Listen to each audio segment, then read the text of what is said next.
네, 반갑습니다. 자, 혹시 요즘에 유행하는 드라마 낭만 닥터 김사부를 아십니까? 네, 잘 모르세요? 네, 한번 들어는 보셨죠? 네, 그 김사부라고 하는 드라마 안에서 어떤 딜레마적인 질문을 우리에게 던져주고 있습니다. 자, 여러분은 어떤 사람을 구조하고 싶습니까? 자, 불이 난 현장에서 모든 사람들이 다 이제 불이 나가지고 고통을 받고 있는데 그 속에 불을 지른 사람도 그 안에 있었습니다. 자, 그 불을 지른 사람을 구조하고 싶으십니까? 아니면 학생을 구하기 위해서 자신의 위험도 감수하고 뛰어든 선생님이 있습니다. 이 의인 같은 선생님을 구하고 싶으십니까? 여러분은 이 둘 중에 어떤 사람을 구하고 싶으신가요? 당연히 의인 같은 사람을 먼저 구하는 것이 인간의 마음입니다. 그렇잖아요. 그런데요, 이 낭만 닥터 김사부라는 드라마에서는 이 두 사람을 같은 사람으로 표현을 하고 있습니다. 그들은 누굽니까? 불을 지른 범인입니까? 아니면 학생들을 위해서 자신의 생명도 아끼지 않은 선생님입니까? 이렇게 보지 않아요. 그들은 모두 환자일 뿐이다. 낭만다터 김사부에게는 적어도 그들은 환자라는 거예요. 김사부는 말합니다. 자신의 수술대에는 누구든 상관을 하지 않는다는 거예요. 살인자이든지 아니면 의인이든지 어린아이든지 부자든지 가난하든지 어떤 사람이든지 상관없이 내가 칼을 들었고 나의 환자라면 반드시 살린다라는 것이.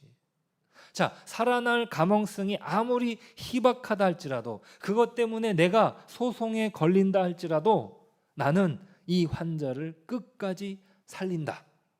그래서 이 사람의 별명이 낭만 닥터예요. 낭만 닥터. 그러니까 다른 사람들의 시선, 다른 사람들의 판단은 별로 중요하지 않아요. 그가 가지고 있는 중요한 기준, 내가 의사로서 이 환자를 어떠한 사람이든지 살리겠다라는 것입니다. 그것이 바로 의사가 할 일이다. 그 일을 꿋꿋하게 걸어가는 사람이야말로 진짜 낭만을 아는 사람이다. 이렇게 말을 하고 있습니다. 여러분도 낭만을 갖고 싶으신가요? 내 인생에 내가 살고 있는 어떤 삶의 현실 속에서 어떤 낭만이라고 하는 것은 과연 무엇일까요? 그것은 내가 그것을 포기할 때, 아니 내가 정말 이것이 짐같이 여겨질 때가 아니라 이것은 나에게 있어서 기쁨이고 이것은 나에게 있어서 진정한 유익이 된다라고 말할 때 그것이 진정 낭만이 될 것입니다. 오늘 본문 안에서도 어떤 동일한 이야기가 나옵니다. 그것은 무엇이냐면 어떤 사람이든지 상관없이 구원하시는 하나님의 계획이 등장합니다. 그 사람이 의인이든지 그 사람이 죄인이든지 그 사람이 살인을 저질렀든지 그 사람이 수많은 사람들을 구했든지 상관없이 구원하신다는 거예요. 왜입니까? 그들은 모두 죄인이라는 운명을 가지고 태어났기 때문입니다. 낭만 닥터 김사부가 어떤 사람이라 할지라도 그를 살린다. 그것은 그들이 환자이기 때문이라고 생각했던 것이죠. 그런데요, 하나님은요, 그들을 죄인이기 때문에 그들을 구원하신다는 거예요. 하나님의 구원의 역사는 누구에게 해당된다고요? 죄인에게 해당된다. 오늘 본문 말씀의 중요한 키워드입니다. 하나님은 죄인을 구원하신다. 여러분, 호박에 줄을 긋는다고 수박이 되는 것입니까? 시연아, 호박에 그 줄을 긋는다고 수박이 돼요? 아니죠. 아무리 우리 시연이가 그림 솜씨가 아무리 좋아도 그죠? 검은색 잉크를 가져오고 초록색 잉크를 가져와 가지고 막 색칠을 막 해도 수박은 안 바뀌어요. 아니, 호박은 안 바뀌어요. 호박은 호박이야. 아무리 줄을 긋는다 해도 수박이 되지 않습니다. 자, 죄인인 사람이 아무리 자신이 율법을 잘 지키고 아무리 자신이 선한 일을 많이 한다 할지라도 의인이라고 바뀌어질 수 없는 것이죠. 자, 오늘 본문 말씀에서는 바로 그것을 말하고 있는 거예요. 인간이 아무리 율법을 잘 지키고 인간이 아무리 선한 행위를 한다 할지라도 인간은 죄인이다라고 말합니다. 자, 오늘 23절을 보니까 그 부분이 기록되어 있는데요. 23절 같이 한번 읽어보실까요? 23절 같이 한번 읽어보겠습니다. 모든 사람이 죄를 범하였음에 하나님의 영광에 이르지 못하더니. 자, 모든 사람은 죄인입니다. 자, 여기서 말씀을 전하고 있는 저도 죄인이고 또 이 말씀을 듣고 있는 여러분도 죄인입니다. 그렇기 때문에 스스로 율법을 잘 지키거나 의롭다 여기는 사람이 있다 할지라도 스스로 자신의 운명을 구원할 수 없는 거예요. 예전에, 아주 예전에 혹시 양심 냉장고라고 하는 프로그램 기억하시나요? 몰래카메라. 그때 이제 처음으로 양심 냉장고를 받았던 사람이 누구냐면 새벽 4시인가? 그때 아무도 신호를 지키지 않는데 신호를 지키는 한 사람이 있었습니다. 누구도 예상하지 못한 일이에요. 다 그냥 막 지나가는데 저도 그냥 지나갔을 것 같아요. 새벽에 아무도 없는데 뭐 신호를 지키겠어요.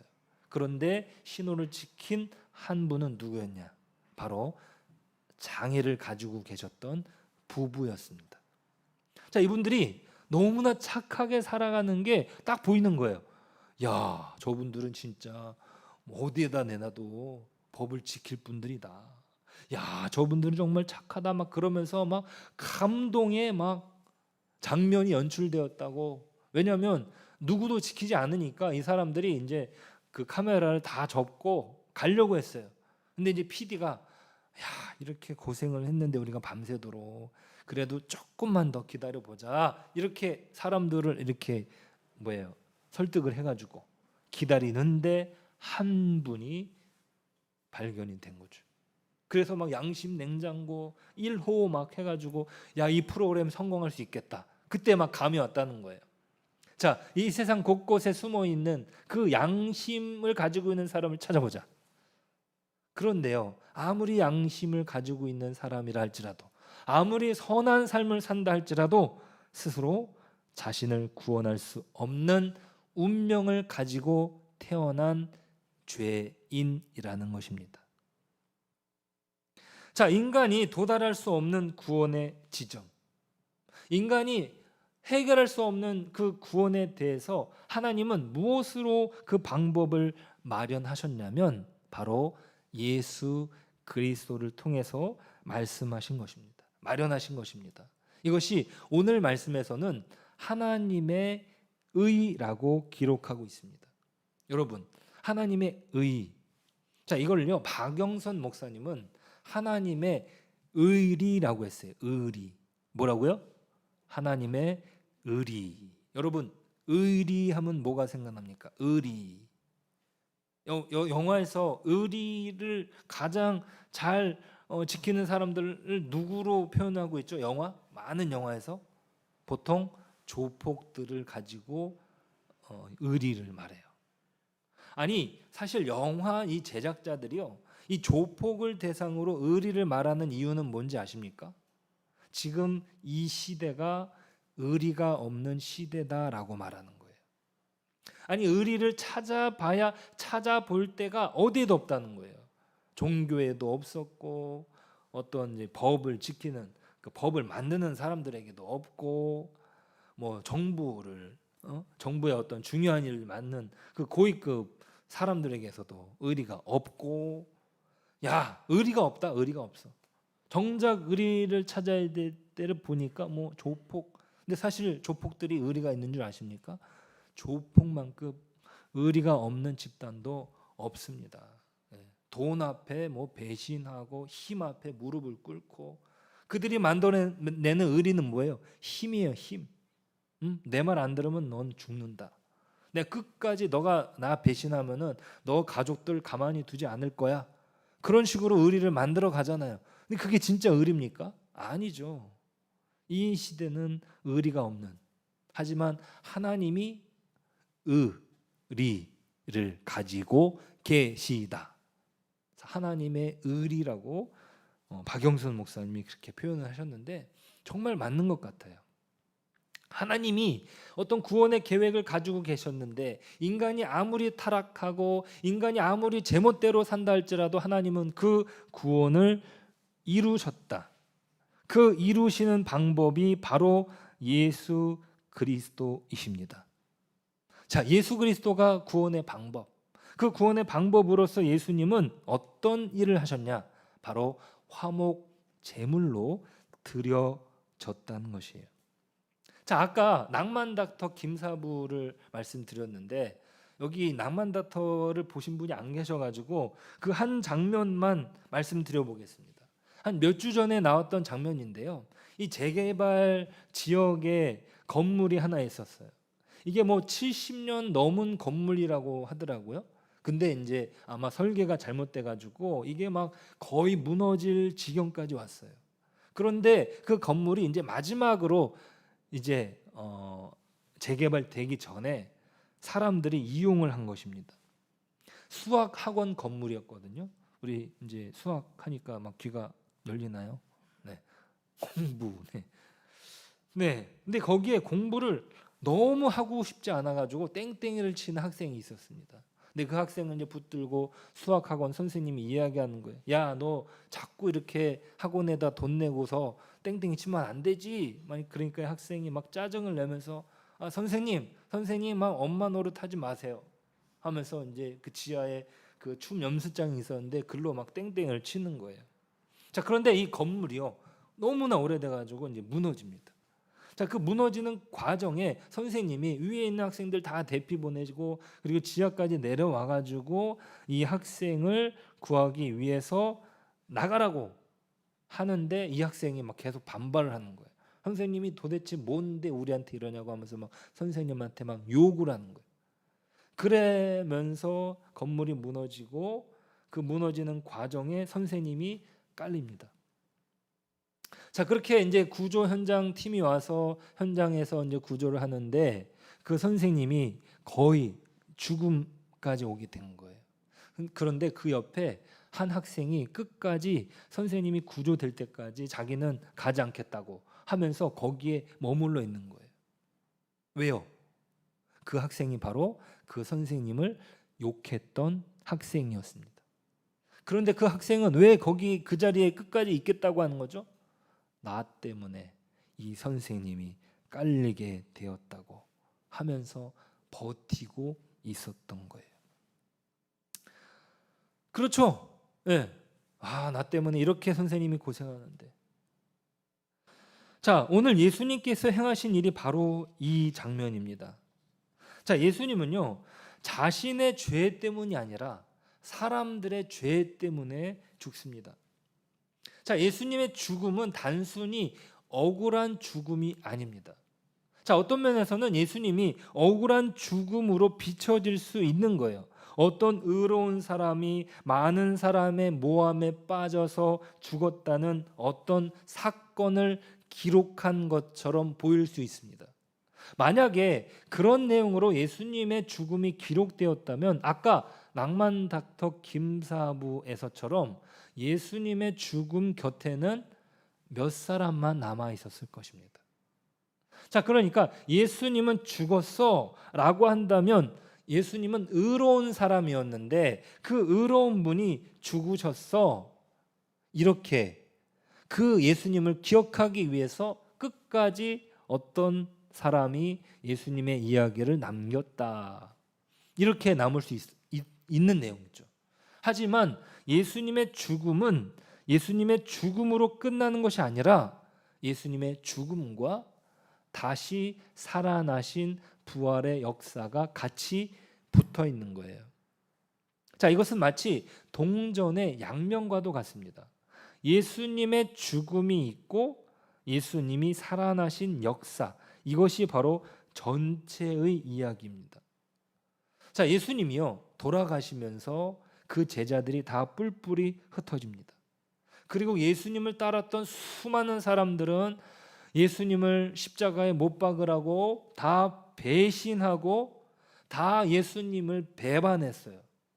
그런데 어떻게 온 세계에 예수님을 하나님으로 추종하는 사람들이 생기게 된 것일까요? 자, 많은 종교들이 생겨나는 그 과정 속에 실제로 석가모니 같은 경우는 80세인가요? 아무튼 평생을 그 제자들과 함께 그 종교적인 내용들을 나누었어요. 자, 종교가 생겨나기 위해서는 그 종교에 힘을 쏟는 시간들이 많습니다. 그리고 그 제자들이 많이 남아서 그 내용들을 같이 어떻게 공부하고 또 많은 사람들에게 전파하고 또 많은 사람들에게 가르치고 기록을 남기죠. 자, 그런데 예수님은요, 단 3년만 그들과 함께 했고 또 마지막은 예수님은 죽으심으로 말미암아 모든 사람들은 다 흩어졌어요. 그런데 어떻게 그 예수님이 남겨놓은 기독교라고 하는 종교가 지금 아직도 남아있고 온 세상에 퍼지게 된 것일까요? 그 이유는 바로 예수님의 부활 사건과 연결되어 있습니다. 자, 예수님의 부활은요, 역사적인 사건이에요. 그 부활의 사건을 수많은 사람들이 동시에 목격을 했고 또 동시에 그 일에 대해서 같은 이야기를 한 것입니다. 지어낸 일이 아닌 것이죠. 자, 그러니까 그 예수님의 부활을 통해서 사실은 예수님은 그 뿔뿔이 흩어졌던 제자들을 다시 만나러 가셨고 그 제자들을 다시 회복시키셔가지고 예수님의 증인들로 삼으셨습니다. 그 증인들로 삼으신 숫자가 몇 명이에요? 12이에요. 또 몇 되지 않는 사람들인 거예요. 자, 그 사람들이 죽음을 각오하고 어떻게요? 예수님을 증언하는 일을 감당했던 것이죠. 그렇게 기독교는 예수님의 죽음 그리고 예수님의 부활이 함께 붙어 있는 것입니다. 자, 하나님이요, 우리에게 요구하시는 방법은 그럼 무엇일까요? 예수님은 우리의 구세주이시다. 예수님은 우리를 위해 십자가에 돌아가셨고 부활하셨다. 이 내용을 어떻게 해요? 믿으면 된다라고 말씀하십니다. 자, 우리를 구원하는 방법이요, 복잡하지 않아요. 복잡하지 않습니다. 우리의 죄값을 예수님이 치르셨다라고 하는 것, 그 죽음이 단순히 억울한 죽음이 아니라는 것이죠. 그분의 죽음은 모든 사람이 치루어야 할 죄값을 치르신 것입니다. 자, 우리가 지난주에요, 오늘 이제 첫 번째 찬송에 주님은 강한 성루라고 했습니다. 주님께 달려간 자 다 살아난다고 했습니다. 지난주에 혹시 설교 말씀을 들어보시면은 도피성이라고 하는 제도에 대해서 함께 공부를 했어요. 자, 도피성은요, 부지 중에 살인을 저지른 사람이 도망을 가는 장소예요. 자, 그곳으로 도망가면은 그 사람은 살게 됩니다. 그래서 가나안 땅을 들어가서 곳곳마다 사람이 부지 중에 살인을 저지르게 되면은 도망갈 수 있는 도피성을 곳곳마다 만들어 두었어요. 그곳에 가면 사는 거예요. 그런데 사실은 그 부지 중에 저지른 사람에 대해서 살려줄 수 있는 제도가 이미 있었습니다. 그러면 사람들은 그 제도를 이용해서 재판을 일으키고 그 재판을 통해서 그 사람을 살려주면 되는 거예요. 그런데 왜 도피성을 만들어 둔 걸까요? 사람이 율법으로 구원을 받지 못하기 때문이에요. 사람이 율법을 잘 지키는 사람이 아닌 거예요. 여러분 어느 곳에 가든지 아무리 선진국이라 할지라도 그 법이요 부패하면은요 그것을 감당할 수가 없는 거예요. 그 정도의 차이인 것이죠. 자, 도피성을 통해서 하나님은 은혜를 베풀어 주십니다. 아무리 부지 중에 죄를 저지른 사람이라 할지라도 그 사람은 살림을 구원을 받습니다.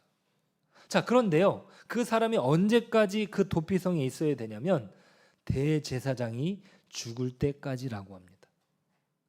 만약에 이 부분을요. 한번 생각을 해 보세요. 내가 어제 도피성에 들어갔어요. 그런데 대제사장이 그 다음 날 죽었다고 생각해 보세요. 그러면 그 사람은 언제 나오는 거예요? 그 다음 날 나오는 거예요. 근데 내가 도피성에 들어갔어요. 근데 대제사장이 죽질 않는 거예요. 나는 대제사장보다 먼저 죽게 돼요. 그러면 도피성에서 나는 죽음을 맞게 되는 거죠.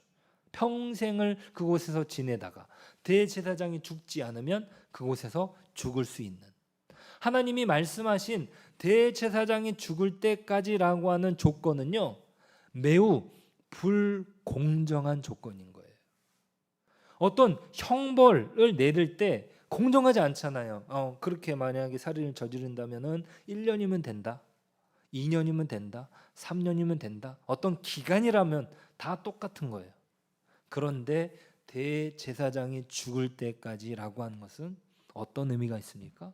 그것은 그 사람이 저지른 잘못에 대한 대가를 누군가 치루어야 한다는 거예요. 내가 그 잘못의 대가를 치를 수 있는 게 아니에요. 자, 오늘날 그 율법의 정신이 오늘날에 와서는 이 변호사법으로 남아 있습니다. 그래서 그 사람이 어떤 잘못을 한다 할지라도 변호를 해주게 되어 있고요. 그리고 교통사고로 만약에 어떤 사람을 실수로 죽이게 됐어. 그러면 형사 합의를 해야 돼요. 근데 그 형사 합의를 하는 과정에서 그 사람을 불구속합니다. 구속하지 않아요. 구속하지 않은 이유는 뭔지 아십니까? 그 사람과 합의하기 위해서 당신은 돈을 벌어와라, 당신은 그 합의금을 마련해 와라 라는 것 때문에 구속하지 않는다는 거예요. 이건 뭐예요? 그 사람의 죄의 대가를 그가 스스로 치르게 하는 거죠. 내가 얼마만큼의 대가를 치름으로써 내가 저지른 잘못에 대해서 어떻게 해요? 탕감을 받는 거예요. 내가 그것을 치를 수 있는 거예요. 자, 그런데 하나님이 마련하신 도피성의 의미는 무엇입니까? 내가 그 값을 치를 수 없다라는 것이죠. 내가 치를 수 없는 거예요. 누군가 대신 죽음으로 말미암아 그 사람이 회복이 되는 것이죠. 자, 오늘 예수님께서 구원을 주신 방법이 바로 그렇습니다. 예수님이 그 죄를 저지르지도 않았음에도 불구하고 인류의 죄를 어떻게 짊어지고 그 죄의 문제를 그 십자가에서 해결하신 것입니다. 자, 그러면서 우리에게 요구되는 것은 무엇입니까? 단지 믿음이라는 거예요. 예수님을 믿기만 하면 우리는 구원을 받습니다. 예수님에 대한 믿음이 무엇입니까? 예수님께서 우리의 죄를 위해서 치르신 죽음과 부활의 역사를 믿음으로 고백하는 거예요. 자, 이 믿음으로 고백하는 과정 가운데 차별이 없다고 오늘 본문엔 말합니다. 차별이 없다는 것은 무엇입니까? 하나님이 택하신 민족이라고 말할 수 있는 유대인이나 또 택함받지 못했던 이방인이나 어떤 사람도 구별됨이 없이 구원하시는 하나님의 방법이에요. 우리에게 구원의 통로로 베풀어 주신 유일한 방법인 것이죠. 자, 믿음은 무엇입니까? 내가 구원을 위해서 치를 수 있는 행위를 말하는 것이 아니에요. 내가 어떤 부분을 할 수 있는 것이 아니라 예수님께서 행하신 것을 내가 믿음으로 말미암아 그 행함의 은혜가 나에게 덧입혀 주는 거예요. 자, 내가 믿음으로 고백했어요. 그러면은요, 예수님의 죽음이 곧 나의 죽음이 되는 거예요. 예수님이 죽으셨는데 내가 죽은 것으로 하나님이 여겨주신다는 거죠. 예수님이 다시 사셨는데 예수님의 다시 사시는 역사가 곧 나의 살아남으로 여겨주신다. 그게 바로 신비로움이에요. 신비로움이에요. 내가 길을 가다가 유리창을 깼어요. 그런데 이게 이제 어떤 아이가 그랬단 말이에요. 자, 그 아이가 이제 유리창을 이제 뭐 장난치다가 깼는데 그 아이는 이제 도저히 갚을 수 없는 거죠. 그러면 누가 대신 갚아줄 수 있습니까? 그의 부모가 그것을 대신 갚아줄 수 있는 것이죠. 자, 그 부모가 갚아준 것이지만 그 아이가 갚아준 것으로 여겨준 것이죠. 오늘 우리가 드리는 복음 기도의 내용이 바로 그렇습니다. 자, 우리가 복음 기도를 매주 드리고 있는데요. 첫 번째예요. 첫 번째 같이 한번 읽어볼까요? 제가 어떤 행위를 했다고 해서 주님이 저를 덜 사랑하거나 더 사랑하시는 일은 없을 것입니다. 자, 우리가 무언가 열심히 어떤 행위를 한다고 하나님이 나를 더 사랑하신다? 아니라는 거예요. 하나님이 구원하시는 방법은 무엇이냐? 예수님이 행하신 일을 통해서 우리의 죄가 기억되는 것이 아니라 예수님의 행위가 우리에게 덮여진다는 거죠. 예수님이 죽으심으로 인해서 우리의 죽음이 사라지는 것이고 그리스도가 살아나심으로 인해서 우리가 다시 살아나는 것입니다. 그렇기 때문에 우리는 죄인으로 여김을 받는 것이 아니라 의인으로 여김받게 됩니다. 자, 여기에 대해서 이 복음 본색이라고 하는 책을 쓰신 J.D. 그리어 목사님의 일화를 잠깐 소개해 드리겠습니다. 자, 그분은요, 자기 첫째 딸이 겁이 많은 것에 대해서 안타까워했습니다. 아마 이 첫째 딸이 한 6살 때쯤인 것 같은데 어떠한 새로운 것도 시도하지 않는 겁먹은 아이였다고 합니다. 그래서 아이를 막 달래면서 얘야 이거 무서운 거 아니니까 한번 시도해 보자 그러면은요 얘는 막 그러는 거야. 아빠 무서워요. 나 안 할 거예요. 그러니까 이 아이를 조금 이제 달래가지고 야 올해는 말이야 회전 관람차를 타자. 왜 회전 관람차라고 이렇게 그 안에 들어가면 이걸 이렇게 돌면서 이렇게 그 이제 막 그 동네를 다 볼 수 있는 회전 관람차를 타자고 하는데 얘가 계속 안 탄다는 거예요.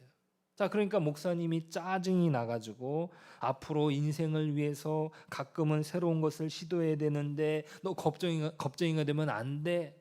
그러니까 얘가 막 울먹이면서 아빠 나 겁쟁이에요. 그러니까 더 이상 얘기하지 말아요. 막 그러는 거예요.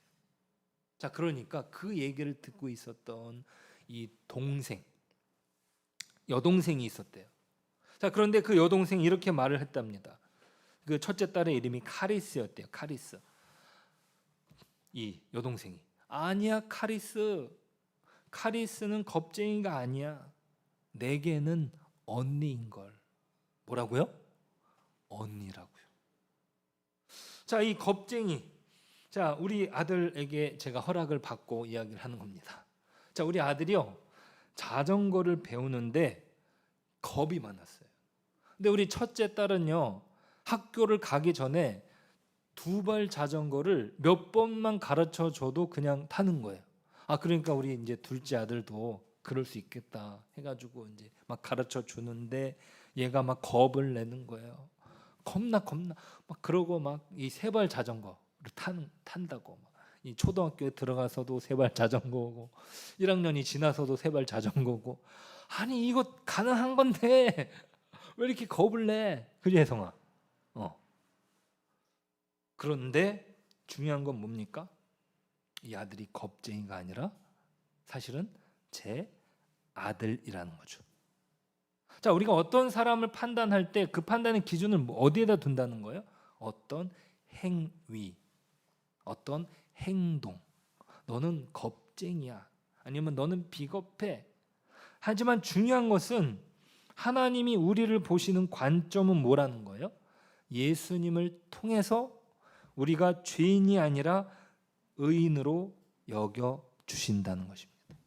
우리가 어떤 상황 가운데 있다 할지라도 사탄은요 우리를 계속 정죄하려고 합니다.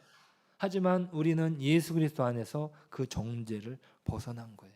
사탄은요, 우리로 하여금 높아지는 교만 가운데 있게 하려고 합니다. 하지만 중요한 것은 예수님의 보혈을 우리로 하여금 보게 만드신다는 거죠. 자, 우리가 필요한 것은 무엇입니까? 날마다 예수님 안에 머무는 것입니다. 예수님 안에 거한다는 것은 우리 자신에게 지속적으로 우리가 하는 어떤 일도 하나님이 우리를 더 사랑하게 하신다거나 우리가 하는 어떤 일도 그분이 우리를 덜 사랑하시도록 할 수 없다는 것이에요. 자, 여러분들이 가지고 있는 돈을 많은 사람들에게 나누어 준다면 우리 하나님이 여러분들을 더 사랑하시겠습니까? 아니에요. 여러분, 지금 당장 여러분들이 해외 선교지로 나가서 선교사 활동을 한다면 하나님이 더 기뻐하시겠습니까? 아니에요. 네, 여기 이은혜 선교사님이라고 기도 편지가 있거든요. 야, 그 선교사님이 여자 혼자분이세요. 그런데 혼자의 몸으로 신학교를 세우고 또 그 학교에 그 나라의 어떤 이제 그 교육부 장관을 만나서 그 학교 과정들을 허가받고 뭐 그런 일들을 다 하시는 거예요. 혼자의 몸으로. 그런데 그렇게 훌륭한 일을 한다고 하나님이 기뻐하십니까? 더 기뻐하십니까? 아니라는 거예요. 자, 우리가 여러분의 가족들을 따뜻하게 은혜로 대하기 시작했다면 그것도 아니라는 것입니다. 여러분이 여러분의 아내나 뭐 남편, 아내의 부탁대로 음식 쓰레기를 내다 버렸다면 여러분은 아내에게 여러분을 더 아내는 여러분을 더 사랑했을지 몰라도 하나님은 아닙니다. 여러분들이 숙제를 잘하고 공부를 잘한다면은 하나님이 더 사랑하시겠습니까? 아니에요. 네. 자, 우리가 한순간도 정욕으로 가득 찬 생각을 품지 않고 한 주간을 보낸다면은요. 여러분, 우리가 이제 밴드에서 기도 이제 올려가지고 우리 정오의 기도에 뭐 아멘이라고 댓글을 남기기도 하는데 하루도 빠짐없이 그 아멘이라는 댓글을 남긴다고 하나님이 기뻐하십니까? 더 기뻐하십니까? 아니에요. 우리의 어떤 행위에 그 부분들이 담겨져 있지 못하다는 것입니다. 오직 예수 그리스도 안에서 하나님께서 우리를 보시는 것은 오직 예수 그리스도의 은혜, 예수 그리스도의 날개 안에서 우리를 보신다는 것입니다. 우리는 이 사실을 날마다 곱씹어야 됩니다. 이것이 우리에게 닥쳐오는 불안과 두려움과 유혹을 몰아내는 유일한 방법입니다. 그렇지 않으면 우리 마음이 가는 대로 우리는 우리 자신을 정죄하거나 스스로 높아지는 교만에 빠지게 됩니다. 의도적으로 오늘 이야기하는 하나님의 의를 생각해야 됩니다. 하나님의 의는 내가 잘나서가 아니라 오직 그리스도께서 행하신 일을 통해 이루신 놀라운 역사를 기억하는 것입니다. 그 복음 안에서 우리는 하나님의 용납과 사랑 안에서 살아갈 수 있습니다. 아멘. 네, 우리가 죄를 짓지 않았다는 것에 그 기초가 있지 않아요. 오직 예수 그리스도께서 완벽하게 행하신 그 행위를 통해서 우리를 보신다는 것입니다. 오늘 복음 기도 첫 번째 그 기도를 같이 한 번 더 읽어보실까요? 읽어보겠습니다. 제가 어떤 행위를 했다고 해서 주님이 저를 덜 사랑하거나 더 사랑하시는 일은 없을 것입니다. 네, 오직 그리스도 안에서만 우리를 사랑하십니다. 그 사랑 안에서 우리는 하나님 안에서의 삶의 선택을 할 수 있는 거예요. 내가 하나님 안에서 온전한 삶을 선택하는 기준은 오직 그리스도에게만 있다는 사실을 기억하고 하나님의 사람으로 살아가는 저 여러분 되시길 주님의 이름으로 축복합니다. 기도하겠습니다. 우리 함께 기도하실 때 우리는 자연적으로 우리의 행위를 바탕으로 하나님을 생각하는 경향이 있습니다. 내가 이렇게 살았으니까 하나님이 날 좋아하실 거야. 아니에요. 아니 내가 이렇게 살았으니까 하나님이 날 싫어하실 거야. 아닙니다. 오직 그리스도 안에서만 온전한 받아들여짐이 있습니다. 이 시간 우리가 예배를 드릴 수 있는 것, 우리가 이 시간 하나님께 나아갈 수 있는 것은 오직 그 이유 때문입니다. 예수 그리스도 때문이죠. 예수님이 십자가에 돌아가시고 부활하심으로 말미암아 나의 인생이 달라지는 것이고 내 인생이 새로워지는 것입니다. 우리 이 시간 기도하실 때 오늘 말씀 붙잡고 우리가 온전히 복음의 기도를 올려드리는 저희들 되게 해달라고 이 시간 함께 기도하며 나아가겠습니다. 기도하겠습니다. 하나님 아버지, 하나님께서 주인을 위하여 선택하신 예수 그리스도의 그 주, 예수 그리스도의 십자가, 하나님 그것만이 우리를 살리고 또 우리를 새롭게 합니다. 하나님 우리가 그것을 기억하며 우리의 삶을 살게 하여 주십시오. 우리가 무언가 열심히 하여서 하나님의 기쁨을 얻어내는 것이 아니라 오직 예수님께서 행하신 그 행위 위에 우리의 삶이 있게 하시고 예수님께서 이루신 놀라운 역사 위에서 우리가 살아갈 수 있도록 도와주시옵소서. 하나님 감사합니다. 오직 예수님께서 이루신 그 행위, 예수님께서 이루신 십자가, 그 부활을 통하여 우리가 살아갈 수 있게 됨을 오늘 보았습니다. 그것이 바로 하나님의 의리입니다. 하나님 그것 때문에 우리가 살아갈 수 있습니다. 주님 이것을 고백하며 우리가 살 수 있도록 도와주시옵소서. 이제는 주 예수 그리스도의 은혜와 하나님의 사랑과 성령의 교통하심이 오늘 하나님의 말씀을 듣고 그 말씀 안에서 믿음의 삶을 또 하나님의 사랑 안에서 살기를 다짐하고 떠나가는 심령 위에, 가정 위에, 일터 위에, 사업 위에, 학교 위에 이제로부터 영원토록 함께 계실지어다. 아멘.